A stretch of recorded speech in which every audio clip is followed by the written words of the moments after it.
Hello, my friend. You asked me about holding strong beliefs and worrying that they might sometimes turn you into being rather aggressive in your conversations with other people.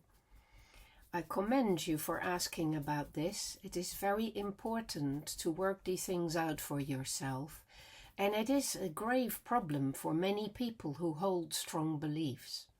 Strong beliefs are often deeply rooted beliefs, and when they are deeply rooted, they are radical beliefs. They are beliefs that mean a great deal to you and that have very deep roots in your emotional experience. But there is a big difference between holding such deep and sometimes even radical beliefs and still remaining open to reason and to dialogue and to differences of opinions. If you find yourself closing against difference of opinion and you find yourself getting hot under the collar and wanting to proselytize about your beliefs and think you are always in the right, then there is indeed a problem. So let's look at these differences and how you might handle yourself with a bit more care. So the first question is, are you obsessive and fanatical about one radical belief?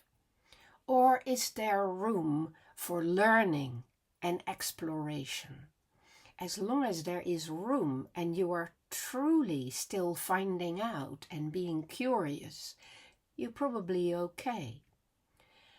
Question number 2. Are you imposing your beliefs on other people? If you simply are trying to explain what you believe and why you believe it, and you're open to other people's views and curious about their different perspectives, then you're probably okay. If the line feels very thin here and you find yourself confused over why you're constantly thinking you're in the right and other people are in the wrong, then maybe you need to think about the following. Ask yourself what your intention is. Why are you doing this? Why do you think it's important for you to be heard or to be in the right? Are you always asking other people's consent in these conversations? Or are you imposing the particular way this conversation goes? What are your boundaries, my friend? And what boundaries in other people do you allow? So let's look at your own convictions first. How do you handle the beliefs you hold? They are probably about values, and you're seeking to live your life aligned to those values. So this has become your moral compass. That's a very good thing, my friend. It's good to have thoughts and to work it out and to have values and to hold them dear and to want to live by them. This is all about living with integrity. But you can only live with integrity if you also self-regulate and have personal consistency. And if your actions in the world are aligned with your personal beliefs. So if you believe in kindness, but you become quite shirty and aggressive with others when you tell them they should be kinder, then clearly there is a disconnect between your inner values and your actions in the world. So there needs to be an easy confluence between how you think about things and how you act on that in the world. And when that doesn't happen, there's work to be done still. There is also the question of expressing what you believe and how you do that with other people. It's important to be able to teach others by example rather than by imposing your words on them or wanting to be right. So there needs to be a gentleness, and there needs to be integrity, and there needs to be a confluence between your actions and your thoughts and the way you are in relationship. Red flags go up as soon as you start to recognize that what you do in your external communication is at the level of proselytizing. Proselytizing is the act of attempting to convert others to your perspective, to your point of view, to your ideology, to your religion, to your particular truth. It's no longer, this is what I believe, what do you believe, but I need you to believe this too. So that's a problem. Now your focus has become narrow. You are no longer open, you are closed. You are actively trying to influence others, to initiate debates where you can change other people's minds, and you are basically on the make the whole time, and people will know that. They won't like this at all. You can do it in a respectful way, though, just sharing your perspectives and trying to find people who are amenable to those. That's fine. But if you start to do it in an aggressive way with sort of unsolicited preaching, it becomes quite obnoxious and unpleasant.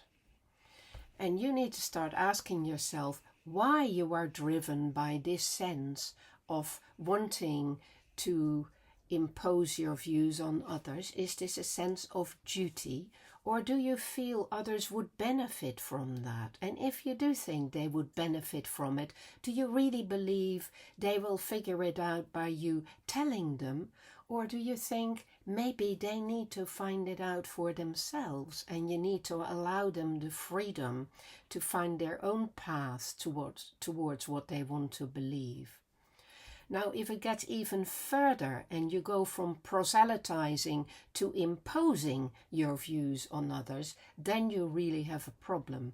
So that usually happens with you having created some kind of sect around yourself and using your power, either physical power or social pressure, to force your beliefs on other people. So you demand of them that they adhere to your convictions. And there is no more freedom, and there is no more openness, and there is no more learning. That is beyond the pale. You cannot impose things on other people in that way unless you represent the law of the land and you have a right to do that. But if it's your personal convictions that you want to turn into universal laws, that is a real problem. And it leaves you in a position where you will be perceived as being persecutory with others and in being dictatorial about your views, or fundamentalist and unbending, not allowing for dissent, not allowing for a search for truth, and not allowing for openness and an investigation, which we can only do in dialogue with other people. So making those distinctions for yourself, I think, is very important. Terrorism is always based on a number of individuals coming to believe that they know better than the rest of the world and that they are entitled to taking the law into their own hands because their beliefs are paramount and more important than other people's lives even, or their views. That is a very dangerous position to come to, and it's almost always completely wrong. So stay open-minded, Be aware of what you do in your inner world. Be aware of how you conduct your relationships, and be aware of how you want to be in the world in relation to your values, and allow for science and for process and for freedom and for disagreement, and do not expect conformity.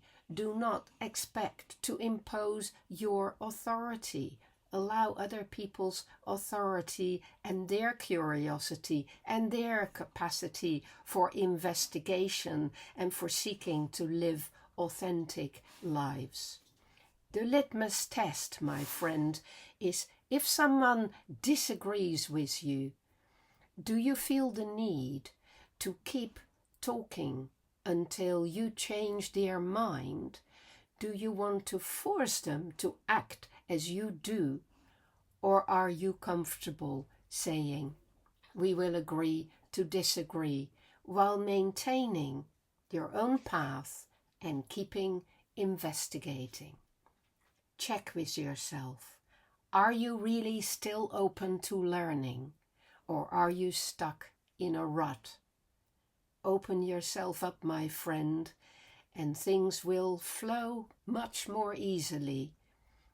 Be easy with disagreement, because it is what helps us to learn and keep learning.